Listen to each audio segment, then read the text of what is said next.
Hey guys, it's ElasticSpyder here, and today I've got a Hindenburg game. This ship has actually become one of my more favorite T10 cruisers to play. Obviously, the Moskva is probably my favorite, hands down. But this ship is actually pretty fun to play. You can definitely get all types of gameplay. You can get longer range combat, mid range, with some good AP salvos, and then you can get some close range combat as well with your torpedoes and hydro use. So there's a little bit of everything in the Hindenburg that you can kind of do a little bit of everything. So that's part of the reason why I like this cruiser that much. But a lot of reasons I also like to play this Hindenburg is it's pretty tanky. It does have 51,000 hit points, so not as much as the Moskva, but certainly better than the Zhao and almost on par with the Des Moines. I popped my fighter plane because I see planes inbound, so I'm going to try and help my buddy Puddin out. He's in his Yamato, and we are going to go kind of Bravo Charlie-ish. So that's our game plan. You might have picked that up in the chat. So I'm going to try and support him. The Hindenburg AA, I personally did not go for an AA build. I went with Survivability Expert, Expert Marksman, Superintendent, I think. Yeah, Superintendent for the extra heal, as well as Demolition Expert and Concealment Expert, and I'm currently working on most likely Vigilance. However, with the new patch coming out pretty soon, by the time you're watching this video, it should be up and running. I'll have to do a complete rework of my Hindenburg build, but that's the build that I was running in this video. So I'm going to try and help Puddin push up and kind of help him do some damage to enemy ships. In terms of what I'm running, I'm running the reload module, unlike a lot of people like Flammu. He likes to run the range mod. I don't really like that. It's kind of makes me play a lot more passively than I'd like, so I don't run that. I do run the accuracy mod. You could go for AA, because since I don't run AA, that could be an option, especially here for my buddy Puddin, who is taking a lot of damage very, very quickly. And it does not help that our carrier looks to be complete strike spec like their carrier, so he's gonna have a hard time playing with that low HP. So yeah, and then I run stealth, and I believe, yeah, I do run steering gear, so that is just what I run personally on the ship. You can certainly make an argument for a lot of other builds like AA, or even the module that reduces the amount of time that you are on fire by 15%. You could also want that as well. So I'm gonna get out of here because Puddin is looking like dead. The other battleship on our team, the Kurfürst, is trying to take some damage for him. But when you get focused by a good majority of the team, especially with a few players, I guess, or ships in smoke, it is really hard to not get focused. And Yamato was never known for its very stealthy capabilities, so Puddin has taken a lot of damage. I'm sure he's been sitting through several fires and a few torpedo hits, but I'm just holding on here, and here come more torpedoes. Puddin's really hoping at this point that he's not going to take any. I decide to go out of detection. I do not want to be the second main focus of fire. It looks like Puddin is still flooding, which is a bit unfortunate there. Cyclone's inbound in about 2 minutes. I get spotted, shoot this HE salvo at the Des Moines, then switch to armored piercing at the Kurfürst. So when you get broadside battleships like this, it is always a great idea to shoot armored piercing. Your armored piercing is pretty heavy hitting, but as soon as the target starts to angle, then all of that damage just goes right out the window. So that is just something to keep in mind. Again, that's something you probably have already noticed if you're already at the Hindenburg. That is pretty much a good, not necessarily a good trait, but a trait that is very common with these ships. But the HE is very good. Unfortunately, I wish that wasn't the case. But the HE is definitely very strong. You can I've actually been playing with Puddin recently when he was playing in his Zao, and I actually did get a Witherer before him. We're in pretty much the exact same spots, but certainly the great fire chance, which is around 20%, I think. That's including all the flags and demo expert. You can certainly get a pretty good fire chance, and then you've got around an 8-second reload time with the reload mod. That's why I run the reload mod. So that's certainly a good fire starter if you want something other than the Zao, which has a bit of a longer reload. Des Moines pops up. I'm gonna shoot AP at him. Your AP is pretty hard hitting. You can actually Citadel, if cruisers are sitting flat broadside to you, you can usually Citadel them at 16, even 17 kilometers I've gotten Citadels at.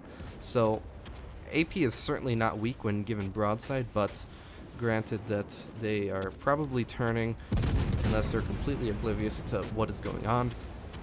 You are most likely not going to get Citadels at that range. They have to be pretty much sitting very still.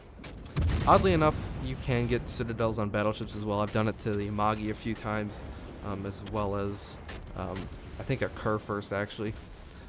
Well, that's some pretty glitchy replay shenanigans right there, but regardless, I'm going to be shooting at this Bismarck, and since we are losing BC, and it looks like our Kerr first is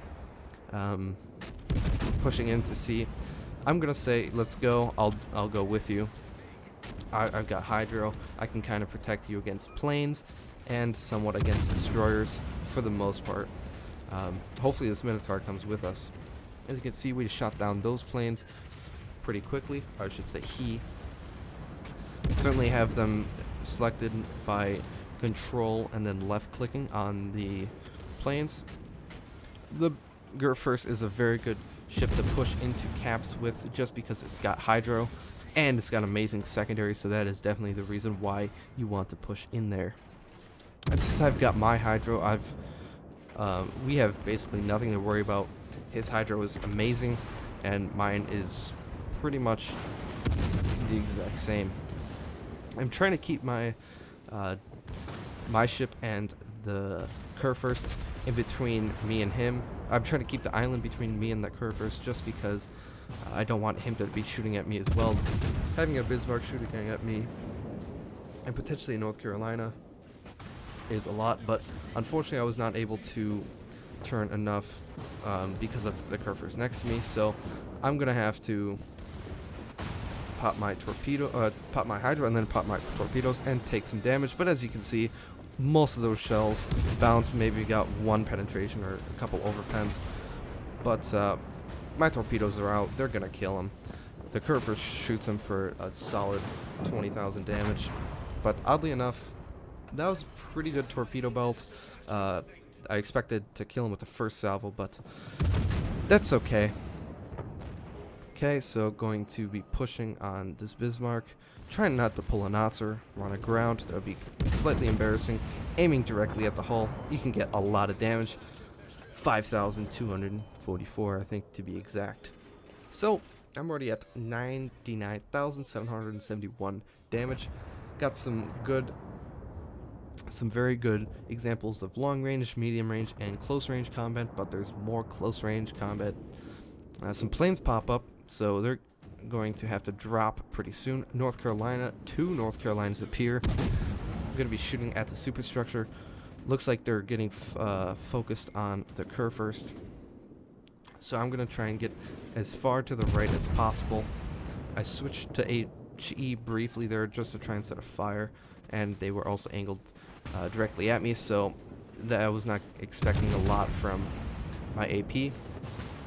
But at this range, it really doesn't matter. You can see he was angled around 50-ish degrees, and I did 15k to him, and no Citadels. You really can't Citadel a lot of battleships. I'm sure the North Carolina and Iowa, you could probably citadel them from around 3 kilometers, but it's kind of unreliable AP. But you can certainly do massive damage to the hull. I tend to shoot at around the upper armor belt, but as you can see, they're a nice solid 12,000 damage right to basically the main armor belt, and I did just fine in terms of damage. Alright, my Kerfer's buddy ends up dying, so that's a bit unfortunate. The Des Moines pops up, something I do not want to see at 8 kilometers, but that's okay because he's sitting broadside.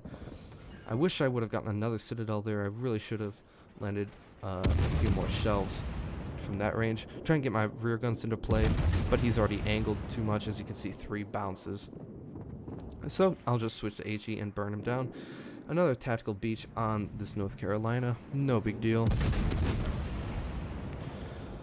But the reload is so good that if this Des Moines turns broadside ever again, then I can just switch very, very quickly. He is going to have to angle against my other friendly ships, so it's only a matter of time before he turns broadside again, as we can see right here. So after this, no, not yet. He's not going to turn broadside just yet. So I end up complimenting the Kerfers just because he listened to me and he did his job very well. Even though he died, he provided us with the opportunity to get into sea, something we kind of needed. Des Moines turns broadside, something you should not do to a Hindenburg at this range, and I get a double citadel on him. All his AP bounces off my armored hull. Yamato pops up. What I do, shoot at the superstructure. Could probably shoot at the upper part of the armor belt right below the deck or the superstructure. But an 8K salvo is certainly something I will take. A 3K salvo to follow up, but most of those shells did actually bounce. Switch to HE. And here I remember Putin telling me that I need to turn into B. I really don't want to go up against the Yamato, but at this point I almost have to. So I do turn back in and hope to not take as much damage as I'm dishing out. Yamato is turning broadside, so I'm going to shoot my guns at the superstructure. You can see a very solid amount of damage. He hits me with his rear guns, and then the front 2 guns come, and this is going to hurt. Okay. Oof. I actually managed to get crack in there, which is kind of incredible. I managed to get a Confederate and high caliber as well previously. Got my hydroactive, so this gearing gets spotted. Shoot my salvo at him. I'm keeping my AP loaded because I want to get the Zao to tort me. I'm waiting for him to turn, He gearing launched 1 set of torpedoes, and I wait. I don't repair this fire just yet. Double citadel in the Zao. Get my back guns into play because I know his rear turrets will not be able to shoot me. And unfortunately, the carrier's dropping on me, and the Zao also dropped on me. So I'm not going to be getting out of this one, unfortunately. Managed to dodge 1 torpedo, but the gearing's torpedoes will actually get me there. Or it was like a Shakaka. He actually cross-dropped me. So that was a bit unfortunate. But I managed to do a lot of damage, 252,000, unable to kill that Zao, but unfortunately a lot of my team died quite early on. It was a bit of a shame because Putin did kind of get screwed. The enemy team did focus him pretty hard. Looking at the screenshots, I topped the team with 2,109 base XP. You look at the second person on my team, 874. That's more than triple, almost, a little under triple the amount of XP for the next person on my team, which oddly enough was the Kerfer. So that just goes to show what pushing can do.